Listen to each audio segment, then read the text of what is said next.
Namaskaram, my dear ones. This is Nishant Raghunathia and welcome to a new video. ഈ video കൊണ്ട് നമ്മളൊരു പുതിയ chapter തുടങ്ങുകയാണ്. And the chapter is customs act and rules. അതായത് നമ്മുടെ indirect tax എന്നുള്ള സിലബസിൽ രണ്ട് സാധനങ്ങളല്ലേ, ഒന്ന് GST പിന്നെ മറ്റേത് കസ്റ്റംസ് ആക്ട് അല്ലെങ്കിൽ കസ്റ്റംസ് ഡ്യൂട്ടി നമുക്ക് വിളിക്കാം. ഓക്കെ, അപ്പൊ ആ സെക്കൻഡ് പാർട്ട്, അതായത് ഇൻഡയറക്ട് ടാക്സിലെ 20% സിലബസ് വരുന്ന ഏരിയയാണ് നമ്മൾ ഈ വീഡിയോ തുടങ്ങാൻ പോകുന്നത്. ഇത് പറഞ്ഞു കഴിഞ്ഞാൽ 20% സിലബസിനുള്ള കണ്ടന്റ് ഇവിടെ ഉണ്ടോയെന്ന് വെച്ചാൽ ഇല്ല. പക്ഷേ വേറൊരു രീതി കാണുകയാണെങ്കിൽ 50 മാർക്കിന്റെ 20% എന്ന് പറഞ്ഞാൽ 10 മാർക്കാണ്. അപ്പൊ 10 മാർക്കിന്റെ ക്വസ്റ്റ്യൻ വരാൻ ഉള്ളൊരു ഐറ്റം ഇവിടെ ഉണ്ടോ എന്ന് വെച്ചാൽ തീർച്ചയായിട്ടും ഉണ്ട്. എന്നാൽ അത് ബുദ്ധിമുട്ടാണ് പഠിക്കാൻ? അല്ല, വളരെ വളരെ എളുപ്പമാണ്. It's super simple to learn. കുറച്ച് നാൾ മുമ്പ് വരെ ഭയങ്കര വലിയ ഒരു ഐറ്റം ആയിരുന്നു ഈ കസ്റ്റംസ് ഡ്യൂട്ടി എന്ന് പറയുന്നത്. ഇന്റർമീഡിയറ്റിൽ പഠിക്കേണ്ട ഇഷ്ടം പോലെ കാര്യങ്ങൾ എടുത്ത് പഠിക്കാനുണ്ടായി. ഇപ്പൊ ഇവിടെ കാണുന്നുണ്ടോ, 4 കാര്യം പഠിക്കാനുള്ളൂ. ഇതിന്റെ ഒരു 2-3 ഇരട്ടി കാര്യങ്ങൾ പഠിക്കാനുണ്ടായി. ഇപ്പൊ അതൊക്കെ വെട്ടിച്ചുരുക്കി 4 സാധനത്തിൽ കൊണ്ട് ഒതുക്കി വെറും 10 മാർക്കിൽ ഐറ്റം ആക്കി മാറ്റി. സോ അങ്ങനെ സ്റ്റുഡൻസിന് ഭയങ്കര നല്ലത്. എന്താ അറിയോ, ക്വസ്റ്റ്യൻ വന്നാൽ എളുപ്പം സ്കോർ ചെയ്യാം. സോ അങ്ങനെ നോക്കുമ്പോൾ it's a very very good area for the students because it's very easily to score here, very easy to score here. Okay, അപ്പൊ ഞാൻ ഒരു ബേസിക് ഓവർവ്യൂവും പറ്റുമെങ്കിൽ ദി കസ്റ്റംസ് ആക്ട് ബേസിക് കോൺസെപ്റ്റ്സും ഞാൻ പറഞ്ഞുതരാം ഈ വീഡിയോ ഉണ്ട്. ഓക്കെ, അങ്ങനെയാണെങ്കിൽ നമുക്ക് തോന്നണു ഓരോ പാർട്ടിനും ഓരോ വീഡിയോ വെച്ച് നമുക്ക് കവർ ചെയ്ത് പോവാം. ആകെ ഇത് മാത്രമാണ് കുറച്ച് വലിയൊരു ഏരിയ വരാൻ പോകുന്നത്. പക്ഷെ അത് അത്ര വലുതാണെന്ന് വെച്ചാൽ അല്ല, എളുപ്പം കവർ ചെയ്യാനായിട്ടേ ഉള്ളൂ. ഓക്കെ, അപ്പൊ നമുക്ക് as I always do when I teach GST, ഞാൻ ഇതിനൊരു ചാർട്ട് വരച്ച് കാണിച്ചു തരാം. Let's quickly add a page here. Page after page. കസ്റ്റംസിന്റെ പ്രത്യേകത എന്ന് പറഞ്ഞാൽ, കസ്റ്റംസിന്റെ പ്രത്യേകത എന്താന്ന് വെച്ച് കഴിഞ്ഞാൽ it is only applicable on goods. സർവീസസിൽ ആപ്ലിക്കബിൾ അല്ല. GST ഗുഡ്സ് ആൻഡ് സർവീസ് ആണല്ലേ, വേറെ customs is only for goods. Now ഇത് എപ്പോഴാണ് ലെവീഡ് ആവുന്നത്? It gets levied when goods are imported or exported. Goods import ചെയ്യുമ്പോഴോ അല്ലെങ്കിൽ എക്സ്പോർട്ട് ചെയ്യുമ്പോഴോ. GSTയിൽ സപ്ലൈ ആയിരുന്നു ലെവിയിലേക്ക് ലീഡ് ചെയ്യുന്നത്. പക്ഷെ ഇവിടെ ലെവിയിലേക്ക് ലീഡ് ചെയ്യുന്നത് സപ്ലൈ അല്ല, ഇമ്പോർട്ട് അല്ലെങ്കിൽ എക്സ്പോർട്ടാണ്. ഇമ്പോർട്ട് ചെയ്യുമ്പോൾ ഇമ്പോർട്ട് ഡ്യൂട്ടിയും എക്സ്പോർട്ട് ചെയ്യുമ്പോൾ എക്സ്പോർട്ട് ഡ്യൂട്ടിയാണ് വരുന്നത്. സോ GSTയിൽ നമുക്ക് IGST, CGST, SGST പലതും പഠിച്ചല്ലോ. ഇൻട്രസ്റ്റ് ഇവിടെ അതൊന്നുമില്ല. ഇമ്പോർട്ട് ആണെങ്കിൽ ഇമ്പോർട്ട് ഡ്യൂട്ടി, എക്സ്പോർട്ട് ആണെങ്കിൽ എക്സ്പോർട്ട് ഡ്യൂട്ടി. നൗ ഈ ഇമ്പോർട്ട് ഡ്യൂട്ടിയുടെയും എക്സ്പോർട്ട് ഡ്യൂട്ടിയുടെയും പേയ്മെന്റ് ആണ്. അതായത് ഈ ഇമ്പോർട്ട് ഡ്യൂട്ടിയും എക്സ്പോർട്ട് ഡ്യൂട്ടിയും പേ ചെയ്യേണ്ട ഐറ്റമാണ്. ഇത് പേ ചെയ്യേണ്ടതാണ് കസ്റ്റംസ് എന്ന് പറയുന്നത്. ഇതിനാണ് നമ്മൾ കസ്റ്റംസ് ഡ്യൂട്ടി എന്ന് പറയുന്നത്. ഇപ്പൊ കസ്റ്റംസ് ഡ്യൂട്ടി എങ്ങനെയാണ് പേ ചെയ്യുന്നത്? GST payment was value of goods into GST rate. ഇവിടെ എങ്ങനെയാണെന്നറിയോ, value into rate of exchange. അത് പലപ്പോഴും നമുക്ക് കസ്റ്റംസിലെ ഐറ്റംസ് കിട്ടുന്ന ഇന്റർനാഷണൽ കറൻസിയിലായിരിക്കും, ഫോറിൻ കറൻസിയിലായിരിക്കും. അപ്പൊ അതിനെ കൺവേർട്ട് ചെയ്ത് നമ്മുടെ ഇന്ത്യൻ കറൻസി ആക്കണം ഇൻടു റേറ്റ് ഓഫ് ഡ്യൂട്ടി. GSTയിലെ നമ്മുടെ ഗുഡ്സിന്റെ valuation, GST payment was like value of the goods or services, value കണ്ടുപിടിച്ചിട്ട് into rate of duty. Rate of duty അല്ല, റേറ്റ് ഓഫ് GST. ഇവിടെ കസ്റ്റംസ് ഡ്യൂട്ടിക്ക് വരുന്നത് വാല്യൂ കണ്ടുപിടിക്കുക, അതിനാദ്യം നമ്മുടെ ഇന്ത്യൻ കറൻസിയിലേക്ക് മാറ്റുക, റേറ്റ് ഓഫ് എക്സ്ചേഞ്ച് വെച്ച് മൾട്ടിപ്ലൈ ചെയ്ത് കൊണ്ടുവന്നിട്ട് റേറ്റ് ഓഫ് ഡ്യൂട്ടി റേറ്റ് വെച്ച് മൾട്ടിപ്ലൈ ചെയ്യുക. അപ്പോൾ നമ്മുടെ കസ്റ്റംസ് ഡ്യൂട്ടി കിട്ടി. ഇതാണ് നമ്മുടെ മൊത്തം നമ്മുടെ ഒരു സിലബസിനെ കുറിച്ച് പറയുകയാണെങ്കിൽ പഠിക്കാനുള്ള ഐറ്റംസ്. ഓക്കെ, അപ്പൊ നമ്മൾ ആദ്യം ബേസിക് ഓഫ് കസ്റ്റംസ്, ഇപ്പോൾ ബേസിക്സ് നമ്മൾ ഈ ചാപ്റ്ററിൽ പഠിക്കും. അതിന് ടൈപ്സ് ഓഫ് ഡ്യൂട്ടീസ് പഠിക്കും. അതൊരു പ്രത്യേകത കേട്ടോ. കസ്റ്റംസ് ഡ്യൂട്ടിയിൽ ഇഷ്ടം പോലെ ഡ്യൂട്ടീസ് ഉണ്ട്. ഇതിനകത്ത് കുറേ ഡ്യൂട്ടീസ് ആണ്. ഇപ്പൊ നമ്മൾ CGST, IGST, SGST എന്ന് പറഞ്ഞ പോലെ ഞാനിവിടെ പറഞ്ഞു ഇമ്പോർട്ട് ഡ്യൂട്ടി, എക്സ്പോർട്ട് ഡ്യൂട്ടി. അത് തീരുന്നില്ല, കുറേ ഐറ്റംസ് അതിൻ്റെ അകത്ത് വരും. കുറേ ഐറ്റംസ് വരും. അത് കഴിഞ്ഞിട്ട് അതിനെ വാല്യൂ ചെയ്യേണ്ട എങ്ങനെയാണെന്നുള്ളത് കാണും. തൊട്ട് പോകേണ്ട പോലെ ഈ വാല്യുവേഷൻ നമ്മൾ പഠിക്കും. Very very important. And if I M correct, it's section 14 പ്രകാരമാണ് നമ്മൾ വാല്യുവേഷൻ നടത്തുന്നത്. ഇനി ഈ റേറ്റ് ഓഫ് എക്സ്ചേഞ്ചിന്റെ കാര്യം പറയുകയാണെങ്കിൽ പല റേറ്റ്സ് നമുക്ക് ഉണ്ടാവും. ഇപ്പൊ റേറ്റ് ഓഫ് CBICയുടെ റേറ്റ് ഉണ്ടാവും, RBIയുടെ റേറ്റ് ഉണ്ടാവും. അതിൽ ആരുടെ റേറ്റാണ് നമ്മൾ എടുക്കേണ്ടത്. ഇനി റേറ്റ് ഓഫ് ഡ്യൂട്ടി എന്ന് പറയുന്നത് നമ്മൾ ഗുഡ്സിനെ ക്ലാസിഫൈ ചെയ്യും. ഗുഡ്സിനെ ക്ലാസിഫൈ ചെയ്തിട്ട് എന്ത് ഗുഡ്സ് ആണെന്ന് തീരുമാനിക്കും. അതിനെ ക്ലാസിഫൈ ആയിട്ട് നമ്മൾ റേറ്റ് തീരുമാനിക്കുന്നത്. അപ്പോൾ അതാണ് ഇവിടെ വരുന്നത്. ഓക്കെ, ഇത്രയും കാര്യങ്ങൾ കവർ ചെയ്ത് കഴിഞ്ഞാൽ നമ്മുടെ സിലബസ് ആയി. വളരെ ചെറിയ ചാർട്ടാണ്. GST അത്ര വലിയ ചാർട്ടല്ല, സിമ്പിൾ ചാർട്ട്, റൈറ്റ്? ഇതിലെ നമുക്ക് ജസ്റ്റ് ബേസിക്സ്, കസ്റ്റംസ് എന്താണ് ഗുഡ്സ് എന്നൊക്കെ ഉള്ളത് ഫസ്റ്റ് ചാപ്റ്റർ കൊണ്ട് കാണാം. Okay, before we go to the study material നമ്മുടെ നോട്ടിലേക്ക് കിടക്കാം. സി ആദ്യം തന്നെ എന്താണ് ഈ പറയുന്ന കസ്റ്റംസ് ഡ്യൂട്ടി? ഓക്കെ, എന്താണ് ഇതിന്റെ ഒരു ഹിസ്റ്ററി എന്നുള്ളത് നമുക്ക് പഠിക്കാം. സി, കൊല്ലങ്ങളായിട്ട് ഒരു ട്രേഡർ, കച്ചവടക്കാരൻ ഒരു പുതിയ രാജ്യത്തിലേക്ക് വരികയാണെങ്കിൽ അവരുടെ ഒരു പ്രാക്ടീസ് ആയിരുന്നു അവിടുത്തെ ഭരണാധികാരി, രാജാവോ ആരെന്നെ ആയിക്കോട്ടെ, അവരെ ചെന്ന് കണ്ട് ഒരു ഗിഫ്റ്റ് അങ്ങോട്ട് കൊടുക്കുക. അപ്പൊ ഞാൻ ഇന്ന സ്ഥലത്ത് നിന്ന് വരുന്ന I M trading in coffee, ഞാൻ ഇന്ത്യയിലേക്ക് വന്നു. അപ്പൊ എന്തെങ്കിലും ഞാൻ രാജാവിനെ ചെന്ന് കണ്ട് എൻ്റെ ഉള്ള കുറച്ച് കാപ്പിക്കുരുകൾ രാജാവിന് കൊടുക്കും. എന്തിനാ? രാജാവിൻ്റെ ഒരു നല്ല ബുക്സിൽ ഞാൻ വന്ന് വീഴാനും രാജാവിൻ്റെ അവിടെ കച്ചവടം ഞാൻ അനുവദിക്കാനും. ഇതൊരു കസ്റ്റമറി പ്രാക്ടീസായി ഇങ്ങനെ റിപ്പീറ്റഡ് ആയിട്ടേ വന്നുകൊണ്ടിരുന്നു. As in whenever trader comes, whenever summon comes with some goods to sell, അവർ വരുന്നു, രാജാവിനെ ചെന്ന് കാണുന്നു, as a token of respect, അവരുടെ ഫേവർ കിട്ടാനായിട്ട് ആ കിങ്ങിന് അല്ലെങ്കിൽ റൂളറിന് കുറച്ച് ഗിഫ്റ്റ് കൊടുക്കുന്നു. ഈ കസ്റ്റമറി ഓഫറിംഗ് ആണ് രണ്ടാമത് കസ്റ്റംസ് എന്നുള്ളൊരു വാക്കിലേക്ക് പോയത് നമുക്ക് വേണമെങ്കിൽ പറയാം. And over time, these offerings morphed into a formal system. ഒരു ഫോർമൽ സിസ്റ്റത്തിലേക്ക് മാറി. വരുമ്പോൾ ഗുഡ്സും തരണ്ട, അതിന് പകരം നീ വന്നിട്ട് പോകും, അല്ലെങ്കിൽ ഇങ്ങോട്ട് എൻ്റെ നാട്ടിലേക്ക് ഒരു ഗുഡ്സ് കൊണ്ടുവരുമ്പോൾ അതിന് ടാക്സ് അടച്ചാൽ മതി. ഇതിൽ നിന്ന് എന്താ പറ്റിയത്? This ensured that the government was getting good revenue. എന്തിന്റെ ബേസിൽ? ഈ ട്രേഡിന്റെ ബേസിൽ. നമ്മുടെ നാട്ടിലേക്ക് കച്ചവടം വരുന്നു, അതിൻ്റെ അല്ലെങ്കിൽ റവന്യൂ കിട്ടുന്നു. അതാണ് ഇന്ന് കസ്റ്റംസ് ഡ്യൂട്ടി ആയി മാറിയത്. ക്ലിയർ? കസ്റ്റംസ് ഡ്യൂട്ടി എന്താ മനസ്സിലായില്ലേ? ഇപ്പൊ ഞാൻ ഈ പറഞ്ഞതൊരു എന്താ പറയാ, ഒരു കഥ പോലെയാണ്. As in I am not sure whether this is the exact same reason customs duty ഇങ്ങനെ പേര് വരാ എന്നുള്ളത്. പക്ഷെ നമുക്കിത് ഇങ്ങനെ കണ്ടു കഴിഞ്ഞാൽ it's a very very easy way to remember the history of customs duty. ഇപ്പൊ നമ്മുടെ നാട്ടിൽ ഈ കസ്റ്റംസ് ലോ എന്ന് പറയുന്നത് നമുക്കറിയാം, നമ്മുടെ യൂണിയൻ ലിസ്റ്റിന്റെ 246 പ്രകാരമാണ് നമ്മുടെ ടാക്സുകൾ വരുന്നത്. അതിൽ എൻട്രി നമ്പർ 83 കസ്റ്റംസ് ലോ വരുന്നത്. അങ്ങനെ വരുന്ന കസ്റ്റംസ് ലോയിൽ 4 സാധനങ്ങളല്ലേ. 1 the customs act, 2 the customs tariff act, 3 rules, 4 regulations. Customs act complete law regarding export and import പറയുന്നു. എന്താണ് എക്സ്പോർട്ട്, എന്താണ് ഇമ്പോർട്ട്, എങ്ങനെയാണ് നടത്തണം, വാട്ട് ഇസ് എ പ്രൊസീജിയർ. നമുക്ക് പണ്ട് syllabus export procedure, import procedure എന്നൊക്കെ സാധനം പഠിക്കാണ്ടായി, അതൊക്കെ പോയി. ഓക്കെ, അപ്പൊ കംപ്ലീറ്റ് കഥ on what is export, what is import. Customs tariff act എന്താ പറയുന്നത്? റേറ്റ് ഓഫ് കസ്റ്റംസ് ഡ്യൂട്ടി പറഞ്ഞു. ഫസ്റ്റ് ഷെഡ്യൂളിൽ പറയുന്നു ഇമ്പോർട്ട് ചെയ്യുമ്പോൾ ഡ്യൂട്ടി റേറ്റ്, സെക്കൻഡ് ഷെഡ്യൂളിൽ പറയുന്നു എക്സ്പോർട്ട് ചെയ്യുമ്പോൾ duty rate. Yes. And rules എന്താണ്? റൂൾസ് എന്ന് പറയുന്നത്, it is issued by the central government. Central government issue ചെയ്യുന്നത് എന്തിന്? For the carrying out of the act. ഇത് ഇഷ്യൂ ചെയ്യുന്നത് ഈ ആക്ട് ക്യാരി ഔട്ട് ചെയ്യാനായിട്ടാണ്. സെൻട്രൽ ഗവൺമെന്റ് പല പല റൂൾസ് പറയുന്നത്, അങ്ങനെ ചെയ്യണം, ഇത് അങ്ങനെ ചെയ്യണം, വാല്യുവേഷൻ ഇങ്ങനെ ചെയ്യണം, പലതും ചെയ്യണം എന്ന് പറയുന്നു. റെഗുലേഷൻസ് എന്താണ്? Central board of indirect tax and customs issue ചെയ്യുന്ന കുറെ റെഗുലേഷൻസ്. എന്തിന്? ഈ കസ്റ്റംസ് ആക്ട് ക്യാരി ഫോർവേഡ് ചെയ്യാൻ, ഈ കസ്റ്റംസ് ആക്ടിന്റെ പ്രോപ്പർ കണ്ടക്ടിന് വേണ്ടിയിട്ട്. ഓക്കെ, ഇതാണ് 4 സാധനങ്ങൾ കസ്റ്റംസിന്റെ ലോയിലുള്ളത്. ചിലപ്പോൾ 1 വേർഡിലൊക്കെ ചോദിച്ചെന്നൊക്കെ ഇരിക്കാം എന്തൊക്കെയാണ്, അല്ലെങ്കിൽ what comprises of the customs laws എന്നുള്ളത്. അപ്പോൾ always remember to mention these 4 things. Okay, customs act, customs tariff act, rules and regulations. Act പറയുമ്പോൾ എപ്പോഴും ഓർക്കുക, ഇയർ പറയണേ. Customs act is 1962, customs tariff act is 1975. ഓക്കെ, ഇനി നമുക്ക് കുറച്ച് ബേസിക് കാര്യങ്ങൾ, ഹൗ ഇസ് ഇറ്റ് ലെവീഡ് എന്നുള്ളത് കാണാം. Okay, so section 12 tells us about the levy of customs duty. So customs duty is levied on goods imported into or exported from India.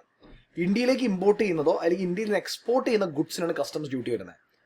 ഇപ്പൊ എന്ത് ഈ ഗുഡ്സ് എന്താണെന്നുള്ളത് നമ്മുടെ ഡെഫിനിഷൻസിൽ നമ്മൾ പഠിക്കാം. അപ്പോൾ ഐ പുട്ട് അനദർ ഒരു ഫയൽ വേറെ ഞാൻ എല്ലാ ഡെഫിനിഷൻസും വൺ ബൈ വൺ ലിസ്റ്റ് ചെയ്യണം. And I explain it as well. Though goods എന്ന് പറഞ്ഞാൽ ഇവിടെയും പറയുന്നുണ്ട്, it includes vessels, aircrafts and vehicles. Vessels, aircrafts, vehicles, വണ്ടികൾ, ബോട്ടുകൾ, ഫ്ലൈറ്റ്, പ്ലെയിൻ, അതൊക്കെ ഗുഡ്സ് ആണ്. meant for permanent import and not for use of conveyance.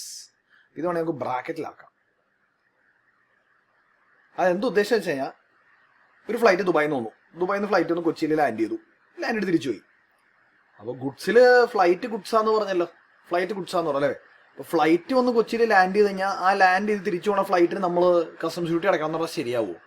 ഇല്ല, ഒരിക്കലും ഇല്ല, അല്ലേ. അപ്പൊ അതാ പറഞ്ഞത് മെന്റ് ഫോർ പെർമനന്റ് ഇമ്പോർട്ട്.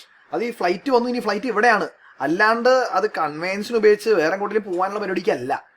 ക്ലിയർ? അത്രേ ഉള്ളൂ സംഗതി. Very simple, right? പറ്റുന്നത് സ്ക്രീൻ അഡ്ജസ്റ്റ് ചെയ്തോട്ടെ. Yes, perfect. Next, baggage. Baggage എന്താണെന്ന് പറയുന്നത് നമ്മുടെ ബാഗ് അല്ലെ, അതിപ്പോൾ അൺഅക്കമ്പനിഡ് ആയിട്ടും വരാം. ഇപ്പൊ എനിക്ക് എന്റെ കയ്യിൽ കൊണ്ടുവരാൻ അൺഅക്കമ്പനിഡ് വരാം. ബാഗേജ് എന്താണെന്നുള്ള ഡെഫിനേഷനിൽ ഞാൻ കുറച്ചും കൂടെ ക്ലിയർ ആയിട്ട് ബാഗേജ് എന്താണെന്ന് പറയുന്നുണ്ട്. Next, stores. സ്റ്റോർസ് എന്ന് പറഞ്ഞാൽ ഇപ്പോൾ ഒരു ഫ്ലൈറ്റ് വരുന്നു, അല്ലെങ്കിൽ ഒരു ഷിപ്പ് ഇന്ത്യയിലേക്ക് വരുന്നു. ആ ഷിപ്പ് അല്ലെങ്കിൽ ഫ്ലൈറ്റ് ഇന്ത്യയിലേക്ക് വരുമ്പോൾ അതിൽ ആ ഫ്ലൈറ്റിന് വേണ്ട പെട്രോള്, അതിന് വേണ്ട ടൂൾസ്, ചിലപ്പോൾ അതിൽ യാത്ര ചെയ്യുന്ന ആൾക്കാർക്കുള്ള ഫുഡ്, പല പല പല സാധനങ്ങൾ വണ്ടിയിൽ ഉണ്ടാവില്ലേ, ആ വെസൽ അല്ലെങ്കിൽ എയർക്രാഫ്റ്റിൽ ഉണ്ടാവില്ലേ, അതിനാണ് സ്റ്റോർസ് എന്ന് പറയുന്നത്. സ്റ്റോർസ് എപ്പോഴും ടാക്സബിൾ അല്ല, അതായത് സ്റ്റാർ ഇട്ടേക്കണം. സ്റ്റോർസ് ടാക്സബിൾ അല്ലാത്ത പല പല ഏരിയാസ് ഉണ്ട്. പക്ഷെ നമുക്ക് നമ്മുടെ സിലബസിൽ പഠിക്കാനില്ല, ഇന്റർമീഡിയറ്റ് സിലബസിൽ പഠിക്കാനില്ല. അപ്പോൾ സ്റ്റോർസ് ജനറലി പഠിച്ചാൽ മതി. Next currency and negotiable instruments എന്താണെന്ന് അറിയാലോ. And other kind of movable property. അപ്പോൾ വണ്ടികള് which are മെന്റ് four permanent import, baggage, stores, currency and any kind of movable property എന്നാണ് പറയുന്നത്. ഇനി ഇതല്ല പുതിയൊരു സാധനമുണ്ട്, പുതിയതല്ല, ഒരു വളരെ നോട്ടബിൾ ആയിട്ടുള്ള സാധനം. Any intangibles put on media. ഒരു കേസ് ലോ ഉണ്ട്, famous case law. Forgot the name of the case laws. Also will be having another video വേറെ നമ്മൾ കേസ് ലോസ് കാണുന്നതും. നോട്ട് ദാറ്റ് ഇമ്പോർട്ടന്റ് ആൻഡ് ഇന്റർമീഡിയറ്റിന്റെ സിലബസിനെ മേടിച്ച് അത്ര ഇമ്പോർട്ടന്റ് അല്ല, പക്ഷെ കണ്ടിരുന്നാൽ നിങ്ങൾക്ക് നല്ലത്. അപ്പൊ എന്ത് ഈ പറയുന്നത് വെച്ച് കഴിഞ്ഞാൽ ഇൻടാഞ്ചിബിൾസ് പുട്ട് ഓൺ മീഡിയ എന്ന് പറഞ്ഞാൽ ഞാൻ പെൻഡ്രൈവിൽ, ഞാനൊരു ആർക്കിടെക്റ്റിനെ പോയി കണ്ട് പെൻഡ്രൈവിലെ ഡിസൈൻ മുഴുവൻ പെൻഡ്രൈവിൽ ഞാൻ കൂട്ടുന്നു. So I have an intangible. എന്താണ് ആ ഡിസൈൻ? അല്ലെങ്കിൽ software, it can be A software or any intangible item. പക്ഷേ അതൊരു മീഡിയ ഡ്രൈവിൽ ഞാൻ കൊണ്ടുവരിക, പെൻഡ്രൈവിൽ കൊണ്ടുവരിക, ഒരു CD-യിൽ കൊണ്ടുവരിക, ഒരു മെമ്മറി കാർഡിൽ കൊണ്ടുവരിക. അതിന് കസ്റ്റംസ് ഡ്യൂട്ടി വരും. മനസ്സിലായോ? So always remember, goods import അല്ലെങ്കിൽ എക്സ്പോർട്ട് ചെയ്യുമ്പോൾ കസ്റ്റംസ് ഡ്യൂട്ടി വരും. അതായത് നമ്മുടെ ടാക്സബിൾ ഈവന്റ് എന്ന് പറയുന്നത് ഇമ്പോർട്ട് അല്ലെങ്കിൽ എക്സ്പോർട്ട് ആണ്. യെസ്. അപ്പൊ നമ്മളിവിടെ എന്തൊക്കെ അറിയണമെന്ന് പറയും, ഈ ഒരു പോയിന്റ് നമ്മൾ നോക്കുകയാണെങ്കിൽ എന്താണ് ഇമ്പോർട്ട് എന്ന് പറയണം, എന്താണ് എക്സ്പോർട്ട് എന്ന് പറയണം, അല്ലേ? ഇനി ഇമ്പോർട്ട് എക്സ്പോർട്ട് എങ്ങോട്ടേക്ക്, ഇന്ത്യയിലേക്ക് കൊണ്ടുവരുമ്പോൾ എന്താണ് ഇന്ത്യ എന്നുള്ളത് പറയണം. ഡയറക്ട് ടാക്സുകൾ ഇന്ത്യ അല്ല, കസ്റ്റംസിൽ ഇന്ത്യ. മനസ്സിലായോ? അപ്പൊ അത് എന്താണ് ഇന്ത്യ, എന്താണ് ഇമ്പോർട്ട്, എന്താണ് എക്സ്പോർട്ട് നമുക്ക് നെക്സ്റ്റ് കാണാം. So import is bringing goods to India. അതേസമയം എക്സ്പോർട്ട് എന്തായിരിക്കും? Export is taking goods from India. ഇനി import commences when goods enter territorial waters of India and is completed when goods become part of mass of goods within the country. Wait. The taxable event is when the goods reach customs barrier and bill of entry is filed for home consumption. ഒരു വളരെ complicated സാധനം അല്ലേ? പറഞ്ഞാൽ എന്താണെന്നുള്ളത് നമുക്കൊന്ന് നമ്മുടെ ബുക്കിലേക്ക് കിടക്കാം. Okay, ബുക്കിലേക്ക് കിടക്കാം. ഇന്ത്യ എന്ന് പറയുമ്പോൾ ഇവിടെ നല്ലൊരു ഡയഗ്രാം കൊടുത്തിട്ടുണ്ടാ. ഇന്ത്യ എന്ന് പറയുമ്പോൾ ഇവിടെ വരച്ച് ഞാൻ കാണിച്ചാൽ just draw. Okay, imagine this is നമ്മുടെ സദേൺ ഇന്ത്യൻ ടിപ്പ്. ഇനി ഇങ്ങോട്ടേക്ക് നമ്മുടെ territorial waters, exclusive economic zone, 200 nautical mile പഠിച്ചിട്ടില്ലേ?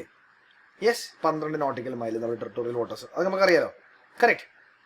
India എന്ന് പറയുമ്പോൾ ഇവിടെ എന്തൊക്കെയാണ്? ലാൻഡ് ഇസ് ഇന്ത്യ ആൻഡ് ഈ ടെറിട്ടോറിയൽ വാട്ടേഴ്സ് ഇല്ലേ, ഈ 12 nautical mile, that is India. എന്നാൽ ഒരു ഗുഡ്സ്, ഒരു ഷിപ്പ് ഇതിവിടുന്ന് ഇങ്ങോട്ട് കയറി കഴിഞ്ഞാൽ ഇമ്പോർട്ടായി.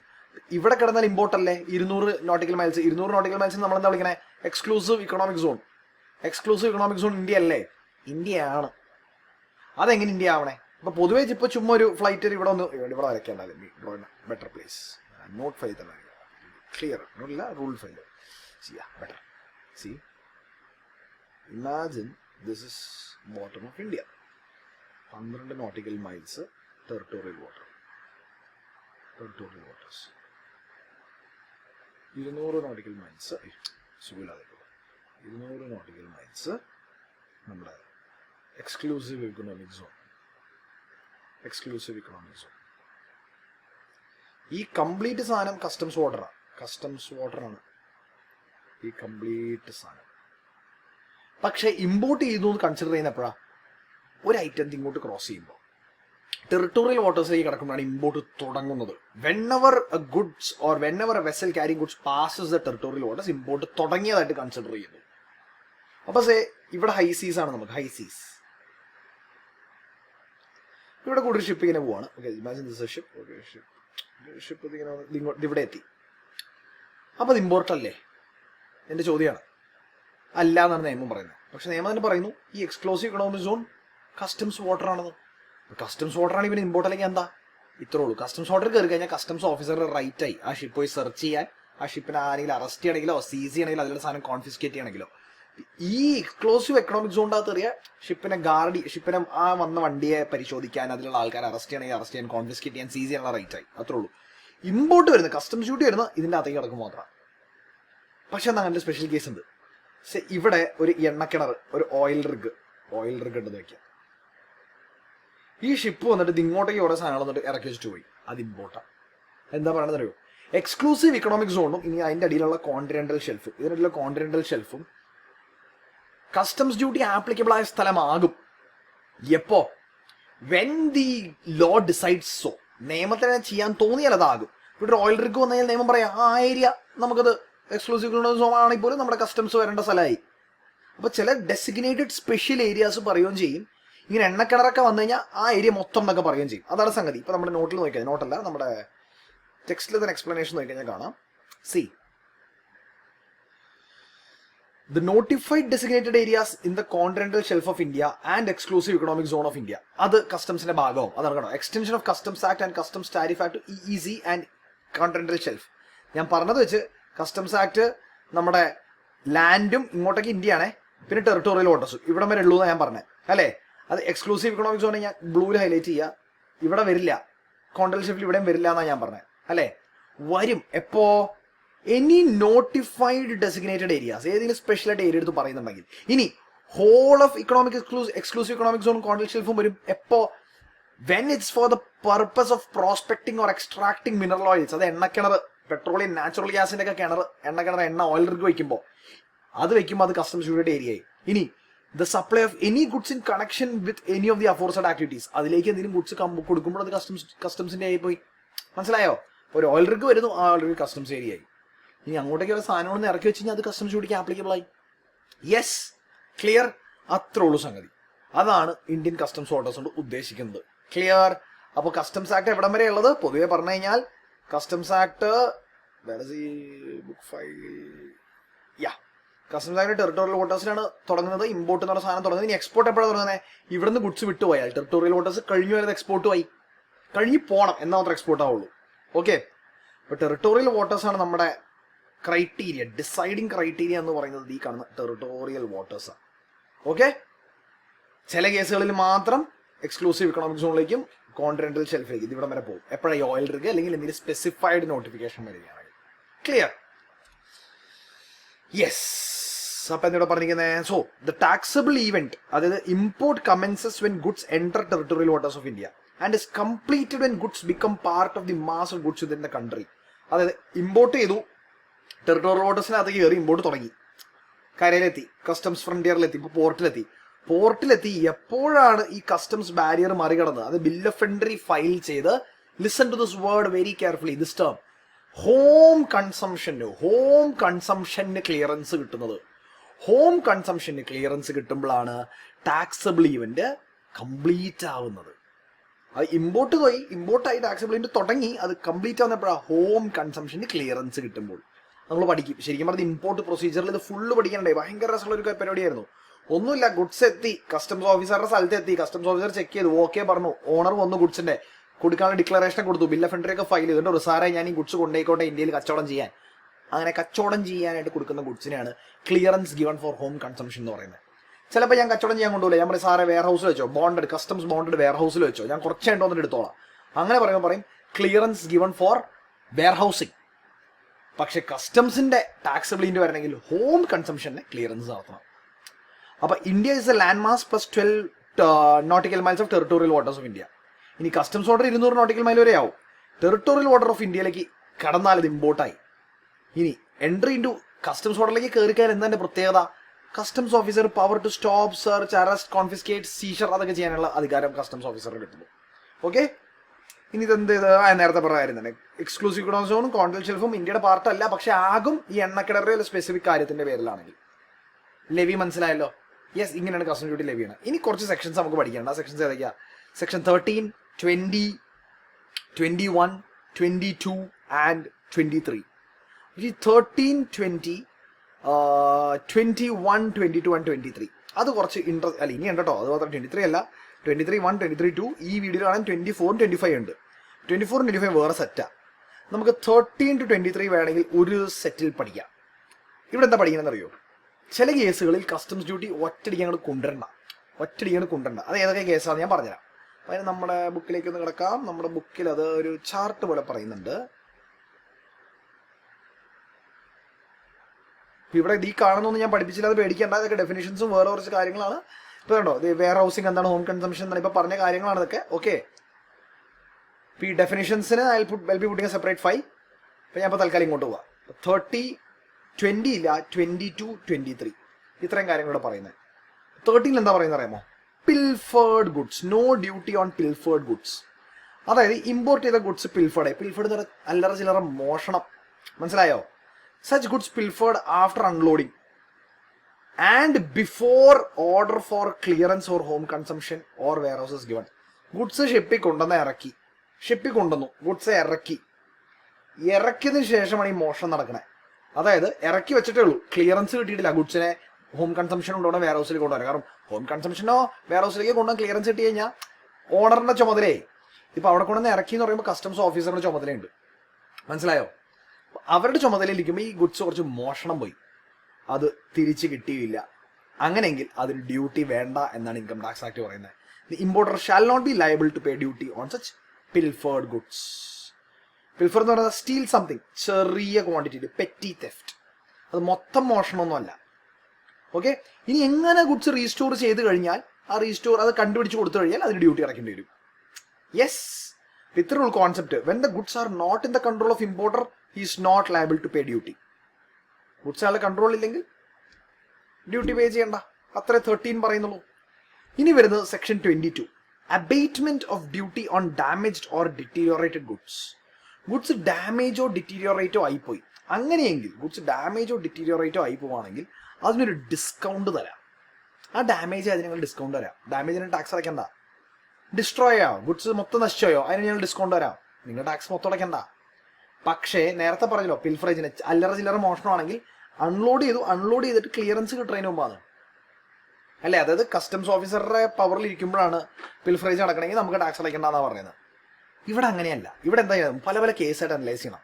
ഇനി അൺലോഡിങ് നടക്കുന്ന സമയത്താണെങ്കിൽ, അൺലോഡിങ്ങിന് മുമ്പാണെങ്കിൽ ഡാമേജോ ഡിറ്റീരിയോറേഷനോ സംഭവിച്ചു, അതായത് ഇന്ത്യയിലേക്ക് വരുന്നതിന് മുമ്പ് അല്ലെങ്കിൽ ഇന്ത്യയിലേക്ക് ഒന്ന് ലോഡ് ചെയ്യുന്ന സമയത്തോ ആണെങ്കിൽ ഡാമേജോ ഡിറ്റീരിയോറേഷനോ സംഭവിച്ചു, രണ്ട് സ്ഥലത്തും abatement available, discount available, duty അടയ്ക്കേണ്ട ഡാമേജ്. ഇപ്പോൾ ഞാൻ 100 സാധനം കൊണ്ടുവന്നു, ഇതിൽ 20 കേടായിപ്പോയി, 20 ഡാമേജ് ആയിപ്പോയി.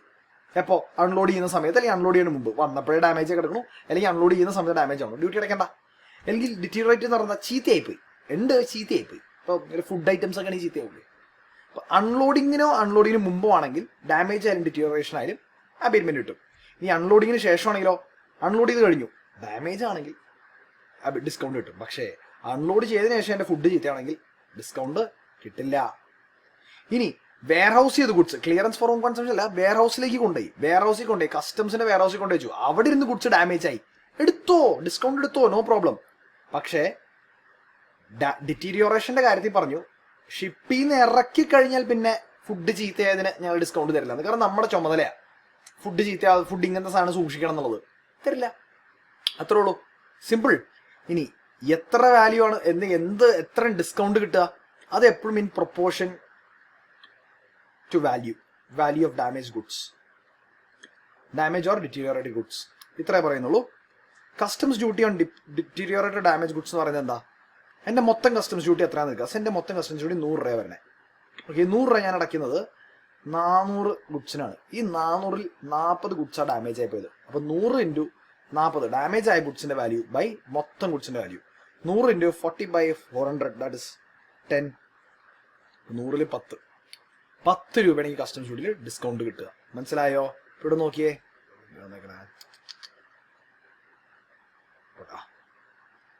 Customs duty before damage or deterioration. മൊത്തം വന്ന കസ്റ്റംസ് ഡ്യൂട്ടി എടുക്കുക. എത്ര ഗുഡ്സ് ആണ് എന്റെ ഡാമേജ് ആയി പോയത് നോക്കുക. 40 രൂപയുടെ ഗുഡ്സിന് ഡാമേജ് ആയി പോയത് divided by value of goods before. അതിപ്പോ മാറിക്കിടക്കണേ, ഇവിടെ വാ. Yes, value of goods before such damage. Okay, അപ്പൊ ഇനി അടുത്ത ചോദിച്ചറിയോ, എങ്ങനെയാണ് ഡാമേജ് ആയ ഗുഡ്സിന്റെ വാല്യൂ കണ്ടുപിടിക്കുക? ഞാൻ ചുമ്മാ നിങ്ങൾ പറയണോ ഇതിന്റെ 40 രൂപയുടെ ഗുഡ്സ് പോയിന്ന്? അല്ല. എങ്ങനെയാന്ന് പറഞ്ഞാൽ ഒന്നില്ലെങ്കിൽ പ്രോപ്പർ ഓഫീസർ വന്ന് നോക്കിയിട്ട് പറയും ഇത്രയാണ് എന്റെ വാല്യൂ.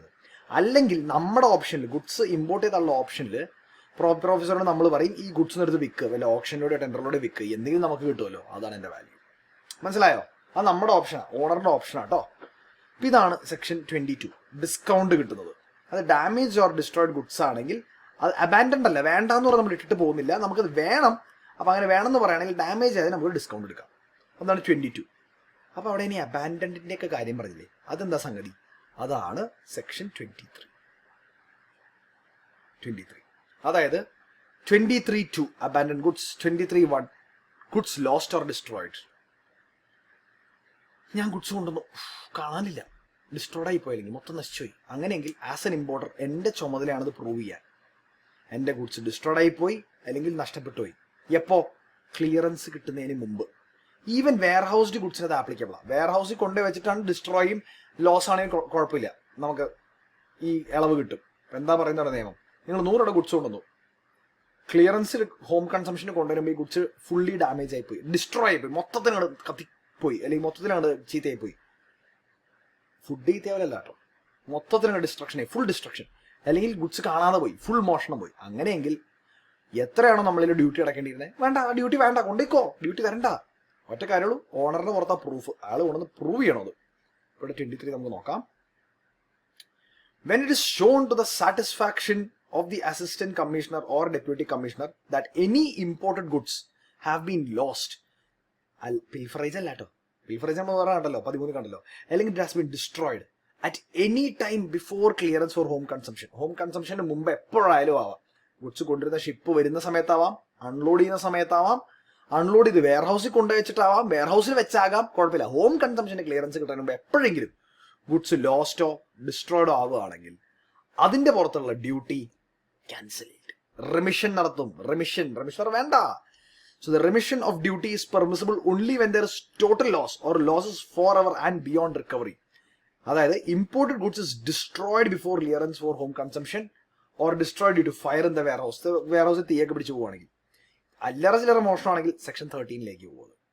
അതാണ് 23(1). ഇപ്പൊ ഇവിടെ 13-ഉം 23 വ്യത്യാസം പറഞ്ഞിട്ടുണ്ട്. പിൽഫറേജ് എന്താണ്, ലോസ് ബൈ ഡിസ്ട്രക്ഷൻ എന്താണെന്നുള്ളത്.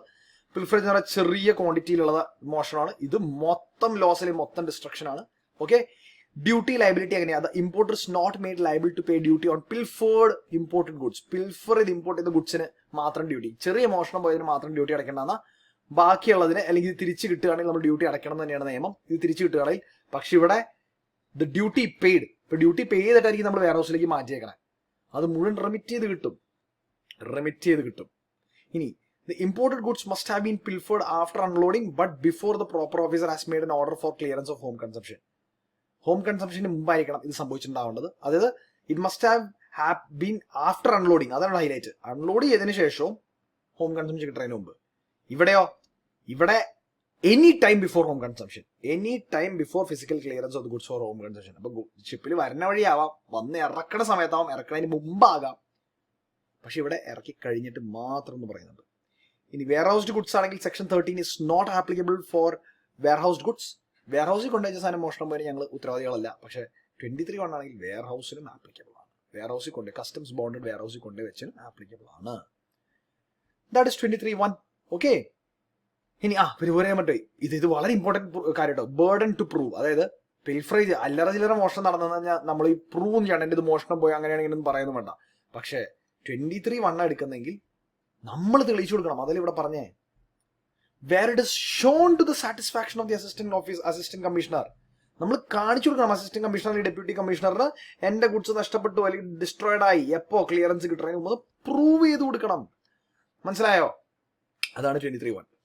ഇനി 23(2) relinquishment of title to the goods. ഞാൻ ഗുഡ്സ് ഇമ്പോർട്ട് ചെയ്തത് സോണിയുടെ വാക്ക്മാൻ.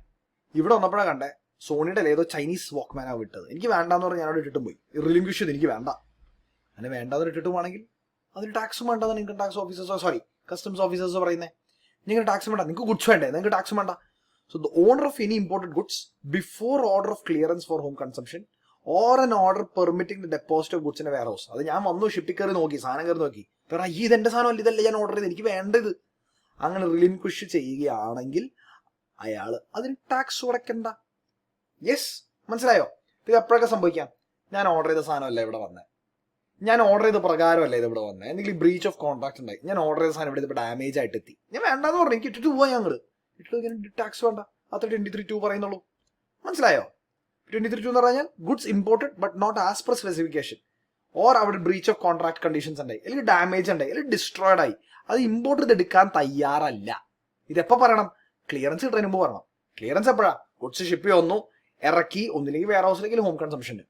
വെയർ ഹൗസിൽ കൊണ്ടുപോയി വെച്ചിട്ട് എനിക്കിത് വേണ്ടെന്ന് പറയാൻ പറ്റില്ല കേട്ടോ. വെയർ ഹൗസിൽ കൊണ്ടുപോയി വെക്കുന്നതായാലും ഹോം കൺസംഷൻ ആയാലും രണ്ട് ക്ലിയറൻസിന് മുമ്പ് ഞാനിത് പറയണം. അങ്ങനെ ക്ലിയറൻസ് കിട്ടുന്നതിന് മുമ്പ് ഞാൻ പറഞ്ഞു എനിക്കിത് ഉദ്ദേശിച്ച രീതിയിലല്ല കിട്ടിയത്, എനിക്കിത് വേണ്ട. പൊതുവെ എന്താ സംഭവിക്കുക? ഷിപ്പിൽ കയറി ഞങ്ങൾ നോക്കും, ഇത് ഞാൻ പറഞ്ഞ സാധനമാണ്, ഇതാണോ ഞാൻ പറഞ്ഞ പേന, അല്ല എടുത്തോട്ട് പോടാ, എനിക്ക് വേണ്ട. മനസ്സിലായോ? അതാണ് case. So the owner can relinquish the goods to the customs authorities thereby don't have to pay duty. So in a nutshell, if the owner relinquish the goods, then government will relinquish the duty. പിന്നെ ഒരു കാര്യം ഓർക്കണം, ഇത് വല്ല Offenso violation of law കാരണം സംഭവിക്കാനാണെങ്കിൽ റെലിൻക്വിഷ്മെന്റ് ഞങ്ങൾ അനുവദിക്കില്ല കേട്ടോ. അത് എന്തെങ്കിലും നിയമവിരുദ്ധമായിട്ടുള്ള സാധനമല്ല ഞാൻ കൊണ്ടുവരും. അങ്ങനെ തെറ്റായ കാര്യം ഇത് എനിക്ക് വേണ്ടാന്ന് പറഞ്ഞിട്ട് പോയി കഴിഞ്ഞാൽ ഇല്ല, എന്നെ പിടിച്ച് വേറെ നിയമത്തിൽ എന്നെ പിടിച്ച് കാത്തിടും. മനസ്സിലായോ? യെസ്. അപ്പൊ അങ്ങനെ നമ്മള് 13 പിൽഫേർഡിന്റെ കേസ് കണ്ടു, 22 and 23 കണ്ടു. ഈ രണ്ടെണ്ണം ബാക്കി 20 and 21. 21 പറഞ്ഞിട്ട് 20ലേക്ക് പോവാം. ഗുഡ്സ് ഡെർലിക്ട്, ജെറ്റ്സാം, ഫ്ലോട്ട്സാം, റെക്. അത് നമ്മുടെ ബുക്കിലേക്ക് തിരിച്ചു കേട്ടോ. അതിൽ കുറച്ച് ഓരോരോ കേസ് പറയാനുണ്ട്. സത്യം പറഞ്ഞാൽ എനിക്ക് ആ വാക്കുകൾ തമ്മിൽ കൺഫ്യൂഷൻ വരും. ഡെർലിക്ട്, ജെറ്റ്സാം, ഫ്ലോട്ട്സാം എന്നൊക്കെ പറയുമ്പോൾ എവിടെ ഇതല്ലേ ഇതല്ലല്ലോ, എവിടെ യെസ്. Goods ഡെർലിക്ട്, wreck, jetsam, ഫ്ലോട്ട്സാം.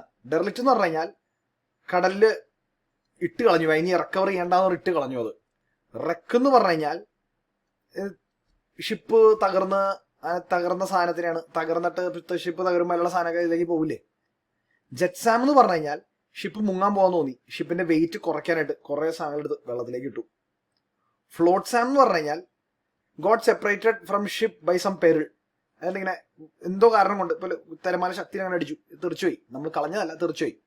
അപ്പൊ അങ്ങനെ വണ്ടിയിൽ നിന്നും വെള്ളത്തിലേക്ക് വീണു എന്നൊരു സാധനം കരക്കടിക്കുകയാണെങ്കിൽ, so goods being derelict, wreck, jetsam, flotsam brought or coming into India shall be dealt as if they were imported into India.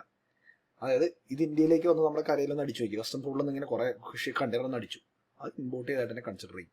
പിന്നെ ഓർഡർ ഒന്നും എനിക്കിത് കൊണ്ടുപോകുന്നത് അപ്പം ഡ്യൂട്ടി അടിച്ചിട്ട് പോയിക്കോ. പക്ഷേ when it shown to the satisfaction of the proper officer they are entitled to be admitted duty free. അങ്ങനെയാണെങ്കിൽ duty free ആയിട്ട് സാധനത്തിന് കയറ്റിവിടും. ക്ലിയർ? അതാണ് 21. ഇനി നമുക്ക് 20ലേക്ക് പോകാം. ഇപ്പൊ ഇവിടെ നോക്കുകയാണെങ്കിൽ 20 വളരെ സിമ്പിൾ ആയിട്ടാണ് പറഞ്ഞേക്കണേ. Reimportation of goods. ഞാൻ എക്സ്പോർട്ട് ചെയ്ത സാധനം തിരിച്ച് ഇന്ത്യയിലേക്ക് വരികയാണെങ്കിൽ, if goods are imported into India after exportation therefrom, such goods shall be liable to duty and be subject to all the conditions and restrictions if any to which goods of like kind and value are subject on the importation thereof. ഒന്നുമില്ല, ഞാൻ ഈ പേന അമേരിക്കയ്ക്ക് export ചെയ്തു, America തിരിച്ച് ഇങ്ങോട്ട് import ചെയ്തു. അങ്ങനെയെങ്കിൽ ഇത് സാധാരണ രീതിയിലൊരു ഇമ്പോർട്ടായിട്ടും ഇതിന്റെ പേരിൽ എല്ലാ ഡ്യൂട്ടി അടക്കണം, എല്ലാ റൂൾസും ആപ്ലിക്കബിൾ ആണെന്നാണ് പറയുന്നത്. പക്ഷെ ഇതിന് നിങ്ങൾ അറിഞ്ഞിരിക്കേണ്ട കുറച്ച് സ്പെഷ്യൽ പോയിന്റ്സ് ഉണ്ട്. എന്താണെന്നറിയാമോ? കുറെ കൺസെഷൻസ് ഇവിടെ കൊടുത്തിട്ടുണ്ട്. അതായത് it is A case of goods exported under duty drawback. Duty drawback സ്കീമിൽ ഞാൻ അങ്ങോട്ട് എക്സ്പോർട്ട് ചെയ്തു, അല്ലെങ്കിൽ IGSTയുടെ റീഫണ്ട് മേടിച്ചുകൊണ്ട് ഞാൻ എക്സ്പോർട്ട് ചെയ്തു, അല്ലെങ്കിൽ ബോണ്ട് വിത്തൗട്ട്, അത് ബോണ്ട് എടുത്തു, എന്താണ് IGST പേയ്മെന്റ് ഇല്ല എന്നുള്ള രീതിയിൽ ഞാൻ എക്സ്പോർട്ട് ചെയ്തതാണെങ്കിൽ, അപ്പം ഇങ്ങനെ ടാക്സ് ബെനിഫിറ്റ് കിട്ടി ഞാൻ എക്സ്പോർട്ട് ചെയ്ത സാധനമാണ്, ആൻഡ് അതാണ് ഞാൻ റീഇമ്പോർട്ട് ചെയ്യുന്നതെങ്കിൽ, അങ്ങനെയെങ്കിൽ ഞാൻ എടുത്ത ബെനിഫിറ്റ് ഇല്ലേ അത് അടച്ചാൽ മതി. അപ്പോൾ ഒന്നില്ലെങ്കിൽ ഡ്യൂട്ടി ഡ്രോബാക്ക്, അല്ലെങ്കിൽ എൻ്റെ IGST റീഫണ്ട്, അല്ലെങ്കിൽ ബോണ്ട് വെച്ച് ഞാൻ അടയ്ക്കാണ്ടിരുന്ന IGST. അത് ഒന്നില്ലെങ്കിൽ ഡ്യൂട്ടി ഡ്രോബാക്ക്, അല്ലെങ്കിൽ ഞാൻ ഇമ്പോർട്ട് ചെയ്തപ്പോൾ എനിക്ക് കിട്ടിയ IGSTയുടെ റീഫണ്ട്. അപ്പോൾ എക്സ്പോർട്ട് ചെയ്തപ്പോൾ കിട്ടിയ എൻ്റെ ഡ്യൂട്ടി ഡ്രോബാക്ക്, അല്ലെങ്കിൽ എക്സ്പോർട്ട് ചെയ്തപ്പോൾ കിട്ടിയ എൻ്റെ IGST, ഇത് രണ്ടും ക്യാൻസൽ ആവും. കാരണം ഇത് എന്തിനാ എനിക്ക് തന്നേ? ഞാൻ ഇന്ത്യയിൽ നിന്ന് ഒരു സാധനം പുറത്തേക്ക് കൊണ്ടുപോയപ്പോഴാണ്, എനിക്ക് ഡ്യൂട്ടി ഡ്രോബാക്ക് അല്ലെങ്കിൽ റീഫണ്ട് തന്നത്. ഇനി ഇത് തിരിച്ചിങ്ങോട്ട് വരുമ്പോഴോ ഇത് രണ്ടും ക്യാൻസൽ ആവും, ഞാൻ നിങ്ങൾ തിരിച്ചടച്ചാൽ മതി. ഇനി ചിലപ്പോൾ ബോണ്ടായിരിക്കും, എനിക്ക് GST അടയ്ക്കേണ്ടെന്ന് പറഞ്ഞ ബോണ്ട്, ഈ ഗുഡ്സിനെ നിങ്ങൾ GST അടയ്ക്കേണ്ട കാരണം നിങ്ങൾ എക്സ്പോർട്ട് ചെയ്യല്ലേന്ന് പറഞ്ഞ് കിട്ടിയിട്ടുണ്ടാവും, തിരിച്ചുകൊണ്ടെന്നില്ലേ, അപ്പൊ തന്നെ ആ കിട്ടി ബോണ്ട് നമ്മൾ ക്യാൻസലായി, GST അടയ്ക്കുക. ഇനി goods imported exported for repairs and reimported again. അതായത് ഞാൻ ഗുഡ്സ് ഇമ്പോർട്ട് ചെയ്തു സാധനം പുറത്തേക്ക് അയച്ചു റിപ്പയറിനായിട്ട്. അവർ റിപ്പയർ ചെയ്തിട്ട് തിരിച്ചെനിക്ക് സാധനം അയച്ചു. ഞാനൊരു മെർസിഡീസ് ബെൻസ് S ക്ലാസ് മേടിച്ചു. ഇന്ത്യയിൽ ഇല്ലാതെ ഇവിടെ മെർസിഡീസ് ഇപ്പം ഉണ്ട്, S ക്ലാസ് ഒക്കെ ഉണ്ട്. ഇല്ലാത്തൊരു കാറ് പറയാൻ എന്താ പറയുക, ഒരു ആസ്റ്റൺ മാർട്ടിൻ ഞാൻ മേടിച്ചു. ആസ്റ്റൺ മാർട്ടിൻ ഇന്ത്യയിൽ ഉണ്ട് ഇപ്പോൾ ഷോറൂമൊക്കെ. പോട്ടെ, തൽക്കാലം ആസ്റ്റൺ മാർട്ടിൻ ഞാൻ മേടിച്ചു, ജെയിംസ് ബോണ്ടിന്റെ എഡിഷൻ ആസ്റ്റൺ മാർട്ടിൻ. അതിവിടെ സർവീസ് ചെയ്യാൻ പറ്റില്ല, അല്ലെങ്കിൽ അതിനെ കംപ്ലൈന്റ് വന്നു. ഞാൻ തിരിച്ച് ആസ്റ്റൺ മാർട്ടിന്റെ ഷോറൂം യൂറോപ്പിലേക്ക് സാധനം അയച്ചു, അവരുടെ കൊണ്ടുപോയി റിപ്പയർ ഒക്കെ സർവീസ് ചെയ്ത് തിരിച്ചിങ്ങോട്ട് കൊണ്ടുപോകും. യെസ്, ഇമ്പോർട്ട് ചെയ്തു ഞാൻ വണ്ടി, എക്സ്പോർട്ട് ചെയ്തു, റീഇമ്പോർട്ട് ചെയ്തു. അങ്ങനെയെങ്കിൽ കസ്റ്റംസ് ഡ്യൂട്ടി തീർച്ചയായിട്ടും വരും രണ്ടാമത് കാർ വരുമ്പോൾ. പക്ഷെ ഫുൾ കാറിന്റെ മുകളിൽ വരില്ല. അതിന് വന്ന റിപ്പയറിന്റെ കോസ്റ്റ് എത്ര, ആ റിപ്പയറിന് വേണ്ടി എടുത്ത മെറ്റീരിയൽസ് എന്തൊക്കെ, അങ്ങോട്ടും ഇങ്ങോട്ടേക്കും ഇൻഷുറൻസും ഫ്ലൈറ്റ് ഉണ്ടാവില്ല. ഷിപ്പിൽ കയറ്റി പോകാനായിട്ട് വണ്ടി കൂലിയും പിന്നെ കൊണ്ടുപോകണേൻ്റെ ഇൻഷുറൻസ് കൊടുക്കണം, അങ്ങോട്ടും ഇങ്ങോട്ടേക്കുള്ളത് അത് മൊത്തം കൂടെ ആഡ് ചെയ്യും. ഇപ്പൊ റിപ്പയർ ചെയ്യാൻ കോസ്റ്റ് ഒന്ന് $10,000, മെറ്റീരിയൽ ഒന്ന് വേറെ $10,000, ഇൻഷുറൻസ് ഒന്ന് $20,000. മൊത്തം $40,000 ഈ റിപ്പയറിന് എനിക്ക് ചിലവായത്. $40,000. $40,000 കസ്റ്റംസ് ഡ്യൂട്ടി വരും. Yes, clear, yes. അപ്പൊ അങ്ങനെയൊക്കെ ഒരു ഇളവാണ്. ഇമാജിൻ ഞാനൊരു 5 കോടിയുടെ ആസ്റ്റൺ മാർട്ടിനെ ഇവിടെ കൊണ്ടുവന്നേ, റിപ്പയർ ചെയ്യാൻ തിരിച്ചു വന്നപ്പോൾ 5 കോടിയുടെ പേരിൽ ഞാൻ പിന്നെയും ഡ്യൂട്ടി അടയ്ക്കണം തുടങ്ങി വലിയ തലവേദനയാവില്ലേ? അവിടെ റിപ്പയർ കോസ്റ്റിനെ മുകളിൽ മതി. പക്ഷെ ഈ ഒരു ബെനിഫിറ്റ് കിട്ടണമെങ്കിൽ കുറച്ച് കണ്ടീഷൻസ് ഉണ്ട്. എൻ്റെ റീഇമ്പോർട്ടില്ലേ, അത് ഈ 2 കേസിലെ റീഇമ്പോർട്ട് ഞാൻ അങ്ങോട്ട് വിട്ടതിന്റെ 3 വർഷത്തിനുള്ളിൽ ഇങ്ങോട്ട് തന്നെ വിത്തിൻ 3 years സംഭവിക്കുന്നത്. ചിലപ്പോൾ അത് 2 year കൂടെ എക്സ്റ്റെൻഡ് ചെയ്ത് കൊടുക്കും. ഇനി സെയിം ഞാൻ അങ്ങോട്ട് ആസ്റ്റൺ മാർട്ടിൻ, ആ സെയിം ആസ്റ്റൺ മാർട്ടിൻ കാരണം തിരിച്ചിങ്ങോട്ട് തന്നെ. ഇനി തേർഡ്, ഓണർഷിപ്പ് മാറരുത്. ഞാൻ അങ്ങോട്ട് വിടുമ്പോൾ ഞാനാണ് ഓണർ, തിരിച്ചു വരുമ്പോൾ ഞാൻ തന്നെ ആയിരിക്കണം ഓണർ. മനസ്സിലായോ? അത് തിരിച്ചു വരുമ്പോഴേക്കും ഞാൻ എൻ്റെ ഓണർഷിപ്പ് അവകാശം മാറ്റിയിട്ടുണ്ടാവരുത്. യെസ്. ഇനി വേറൊരു special case, goods manufactured in India and exported and റീഇമ്പോർട്ടഡ്.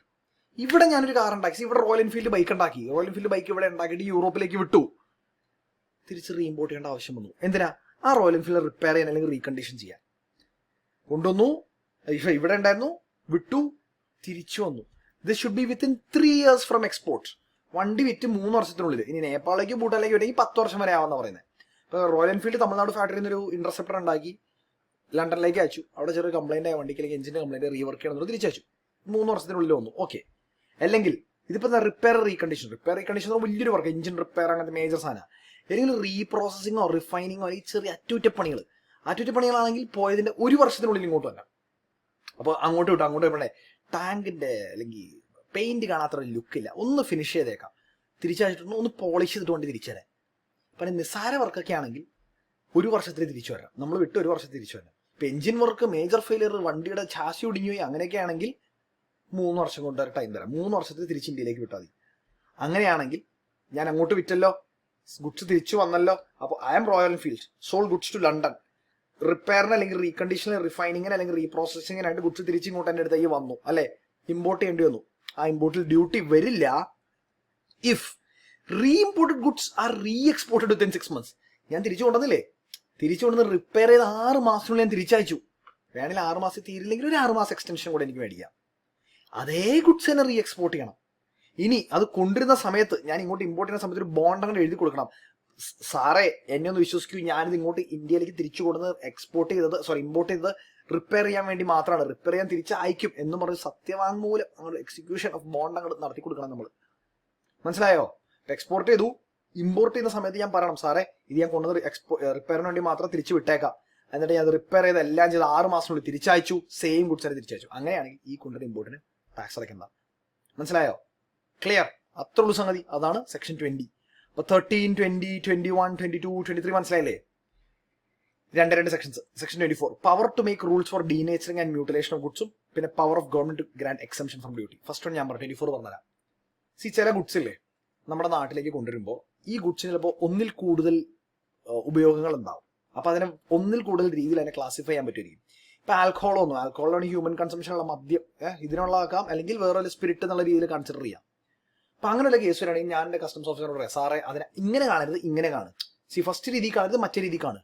ഇപ്പൊ customs officer upon my request central government may make rules for permitting at the request of the owner to denature the goods. അതിന്റെ nature ഒന്ന് മാറ്റി കാണിക്കും. അപ്പൊ ചിലപ്പോൾ ഈ alcohol ഇപ്പൊ ഇങ്ങനെയാണ് കാണേണ്ടത്, അപ്പൊ ഇങ്ങനെ കാണേണ്ടത് ഞാൻ സാർ ഇങ്ങനെ കാണല്ലേ, അതിനെ വേറെ രീതി കാണുന്ന പറയാം.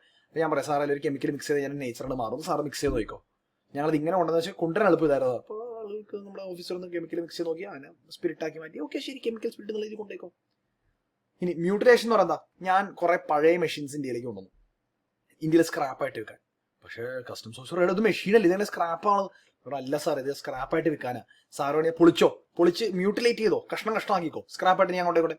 അപ്പോൾ ഓഫീസർ ഞാൻ ചോദിച്ചല്ലേ എന്ന് വെച്ചാൽ പൊളിച്ച് നോക്കാം, പട എല്ലാം പൊളിച്ചു കൊടുക്കും, കൊണ്ടുപോയിക്കോ, സ്ക്രാപ്പായിട്ട് അങ്ങോട്ട് കൊണ്ടുപോയിക്കോ. യെസ്.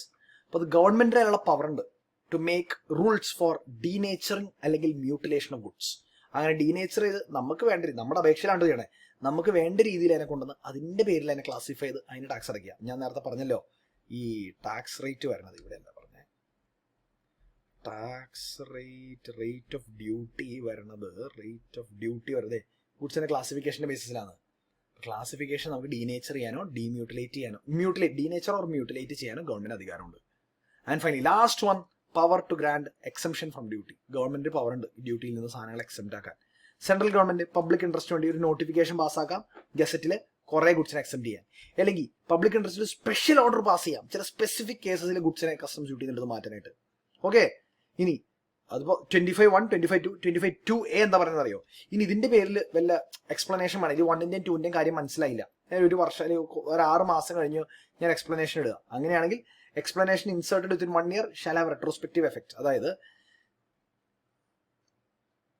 ഞാൻ നോട്ടിഫിക്കേഷൻ പാസ്സാക്കിയത് this on 1/5/2023. Okay, this is 23-24 എന്നുള്ള വർഷം.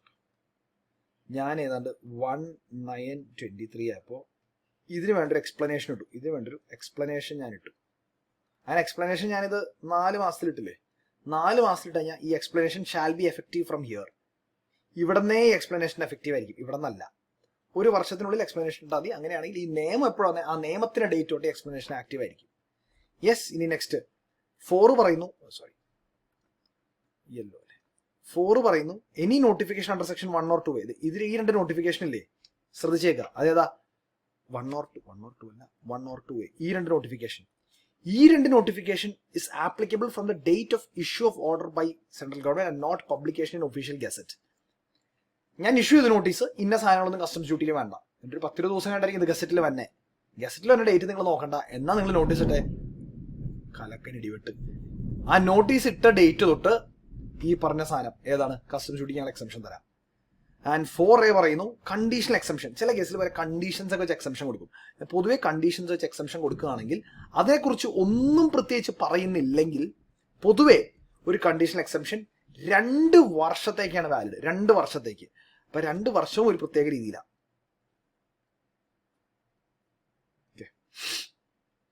21, 22, 23, 24. ഓക്കെ, അപ്പൊ ഞാനിവിടെ ഒരു കണ്ടീഷണൽ എക്സംഷൻ കൊണ്ടുവന്നു. അത് 1/5/2021 കൊണ്ടുവന്നു.